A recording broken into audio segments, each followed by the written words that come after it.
Hello and welcome to lecture number 8. There are many topics to discuss today, so buckle up and let's get going. We'll explore a range of topics today. These include the Byzantine Empire, the rise of Islam, and its links to Judaism and Christianity, as well as the background to the Crusades.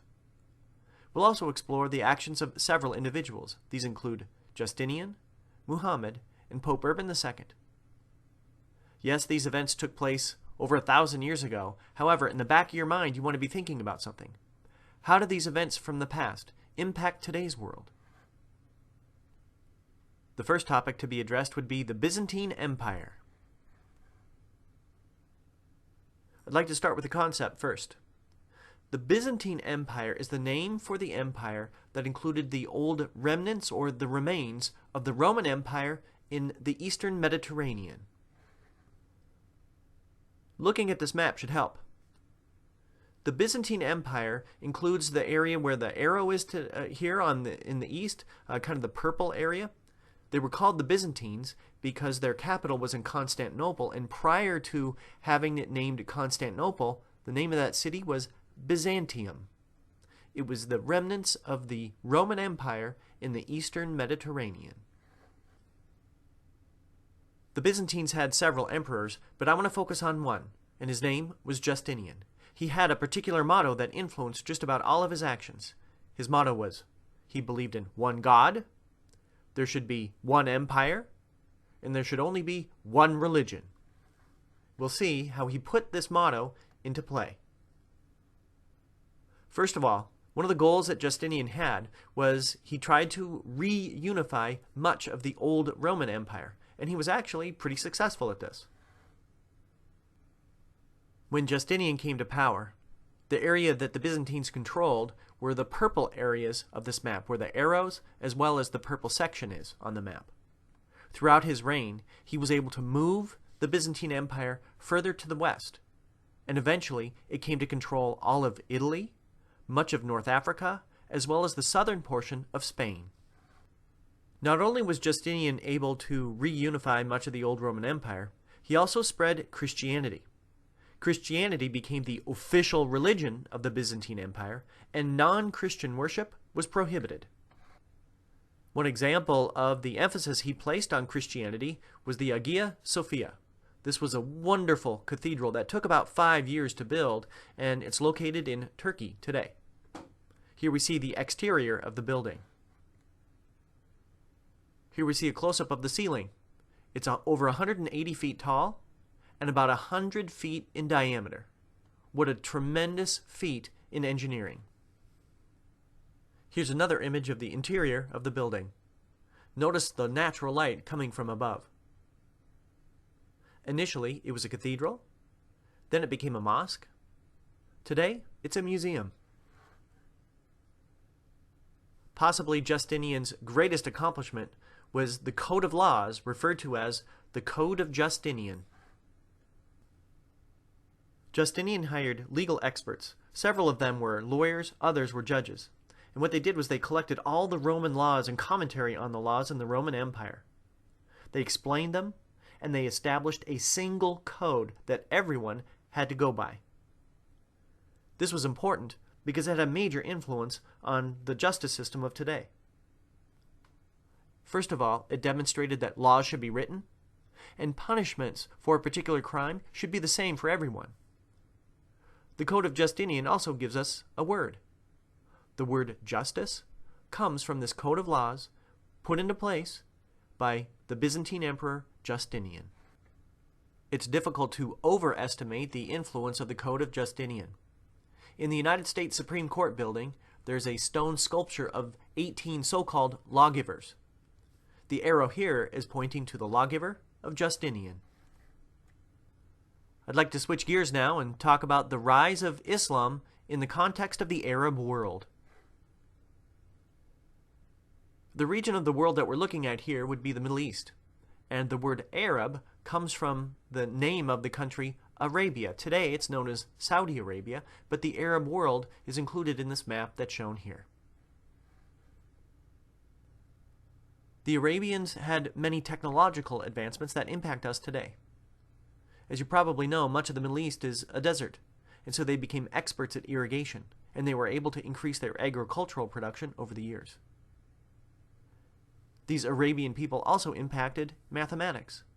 Today, we use Arabic numerals, not those cumbersome Roman numerals. Also, the word algebra, well, it comes from a book that was published in 820 AD.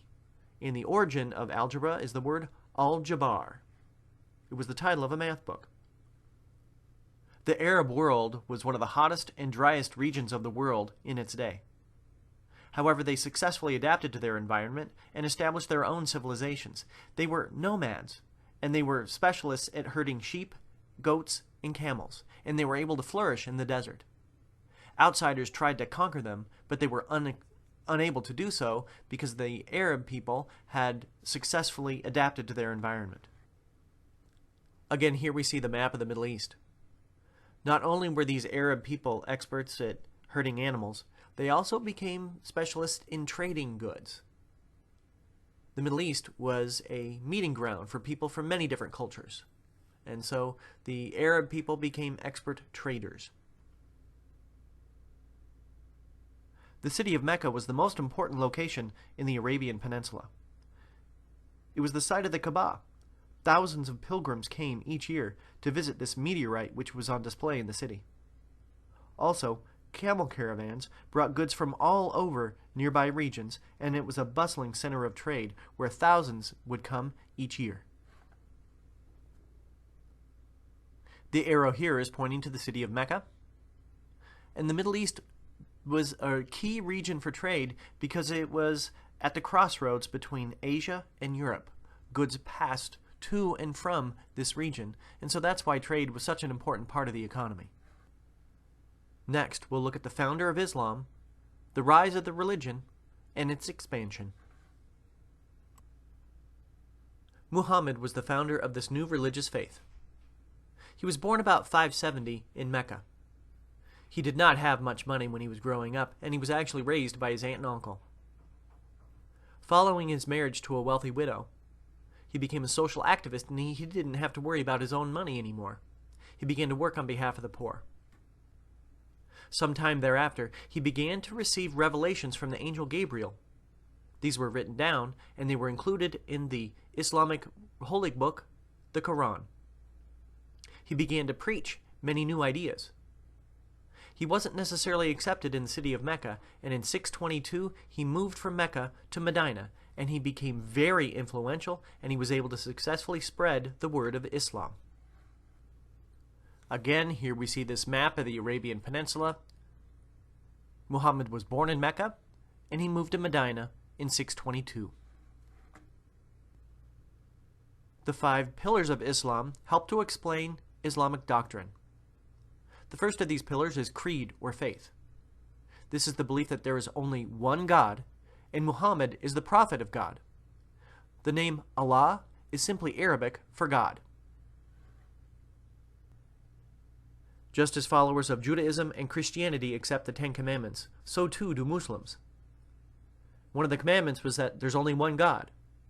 Another was that you shouldn't have any false gods.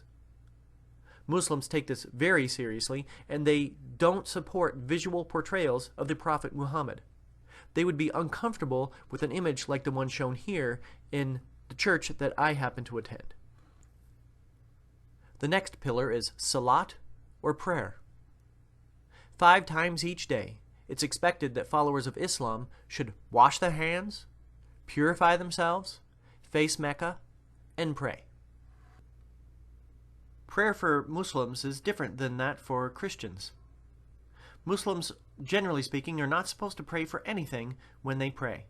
Instead of asking for things, they simply recite passages from the Quran. Generally speaking, the only thing that they ask for is guidance if something important is moving forward in their lives. The third pillar is zakat, or almsgiving. All Muslims are expected to contribute money to those who can't get ahead on their own. The poor, the needy, orphans, widows, groups like that. The fourth pillar is the expectation that they fast. Muslims should fast between daylight and nightfall during the month of Ramadan. The last pillar is the Hajj, or pilgrimage to Mecca during one's lifetime. If one is able to afford it, there's the expectation that all Muslims should travel to Mecca, and they should go to a mosque in Mecca, as shown here, where thousands are worshiping within the city. This is called the Hajj. For more information about the Hajj, there's actually a great video clip that I will have on our site, and it's about 20 minutes, but it's very informative, and I learned a lot when I saw this. It's from the late 1990s, but it's still quite good, and I would encourage you to watch it. Judaism, Christianity, and Islam are the three great religions of the Western world. I'd like to look at some of the common traits between these three. First of all, they have a common origin. All worship the same God, and this God is the God of Abraham. All three religions trace their lineage back to Abraham, and I'll try to show a chart demonstrating this. Abraham was originally known as Abram. His wife's name was Sarah. She was very old and they didn't have any children, so Sarah encouraged him to have sex with their slave, whose name was Hagar. Abraham and Hagar had a son. That son's name was Ishmael. Muhammad was a direct descendant of Ishmael. Even though Sarah was quite old, God made a covenant with Abraham. Those two ended up having a son. That son's name was Isaac. One of Isaac's descendants was Jacob. Another of Jacob's descendants was David, King David. David was a great king, and he had many descendants, one of whom was Joseph, a simple carpenter. Joseph ended up marrying a woman named Mary, and Joseph and Mary had a son named Jesus. Here we see followers of Judaism, Christianity, and Islam all revere Abraham. Much of the Bible, including portions of the Old as well as New Testament, are accepted by all three religions. As was shown, Abraham is an important figure, so is Moses. Followers of the Jewish faith don't accept Jesus as a savior, they consider him an important prophet. Muslims also consider Jesus an important prophet, but they question his divinity. Another trait is that all three religions believe in charity to the poor. Jerusalem is also considered a key city for all three religions. For Jews, it was the land of Abraham, and it was also promised to them by God. Christians value it because it was the land of Jesus' ministry and because of Abraham. The same is true for Muslims who support Abraham, but it's also the location of a key mosque. On the right we see an image depicting a story from the Old Testament where Abraham nearly sacrificed Isaac. This was in the city of Jerusalem.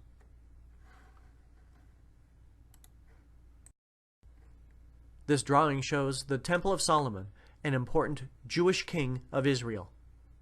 It's believed that this temple was at the exact location where Isaac was nearly sacrificed by his father, Abraham. That's why the temple was built there in the city of Jerusalem. This image shows the Dome of the Rock and the Western Wall, located in the city of Jerusalem. The first two arrows show the wall. Those are the remnants of the Temple of Solomon that has been destroyed and rebuilt a couple of times over the years.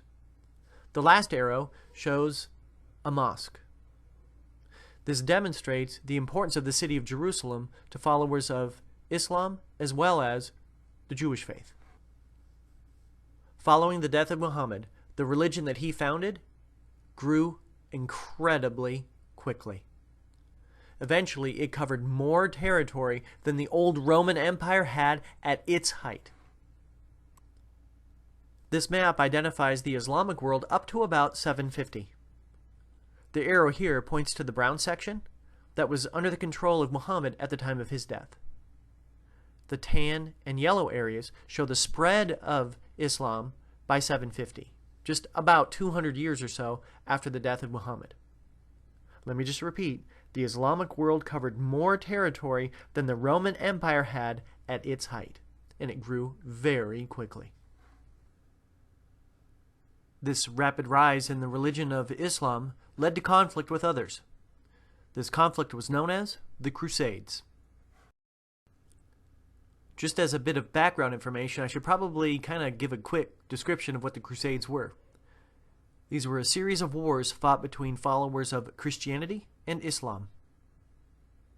Access to and control over the city of Jerusalem was a major cause of the Crusades. Once again, here's this map identifying areas under the control of Muslims up to 750. Notice where the arrow is pointing at the city of Jerusalem. It's in the brown section. Many Christian followers wanted to travel to Jerusalem to make a pilgrimage, yet they feared that they would be cut off from this important key city in Christianity because it was under the control of followers of Islam. Here's another map, and it shows major routes that Christians took. Jerusalem is circled. Muslims tended not to cut off access to Jerusalem, yet they charged pilgrims taxes in order to make the trip. Many Christians feared that access would be cut off, and so this led to tension and conflict between followers of Islam and Christianity.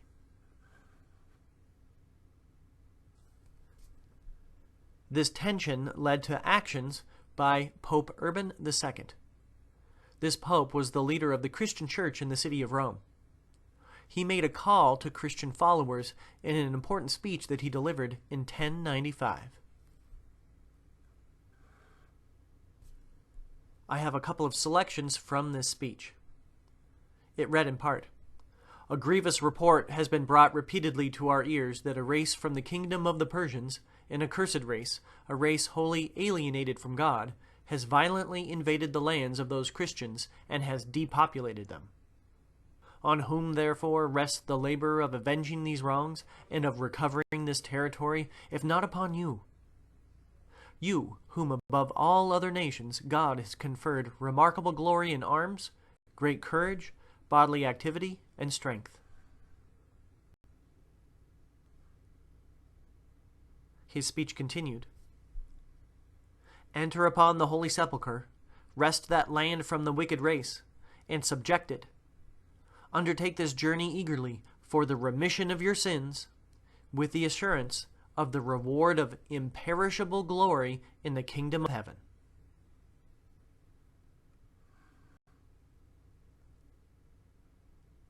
The Pope called for a crusade, a holy war, and those who decided to fight would be rewarded. As his speech described, if they fought in the war, their sins would be forgiven, and a place in heaven would be secured for them.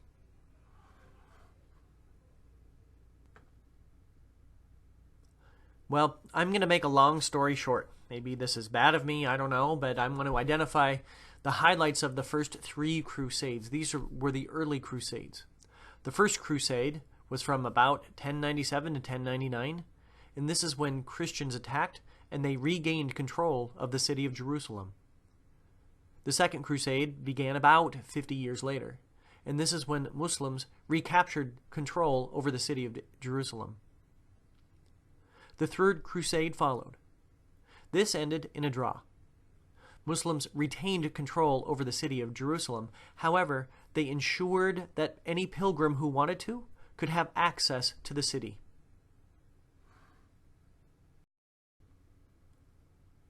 Another item included in the speeches of Pope Urban II dealt with indulgences. Indulgences were money that individuals could pay to the church to help for the war effort. After all, not everyone could be a soldier. Why would people decide to pay? Well, according to church doctrine, if they gave money and it helped with the war, the contributor could have their sins forgiven and a place in heaven would be saved for them. Well, that concludes the core of today's presentation, but I'd like to finish with some thoughts. Well, today I tried to highlight some of the key events concerning the history of the Byzantine Empire and the early history and spread of the religion of Islam. One thing you might want to be able to think about doing is being able to write an essay that either compares and contrasts the actions and accomplishments of Justinian, Muhammad, and Urban II, or compares and contrasts the similarities and differences between Judaism, Christianity, and Islam. Well, I hope you found some of this information interesting. I hope you also learned something new, and I'll look forward to working with you again. Take care and have a good day.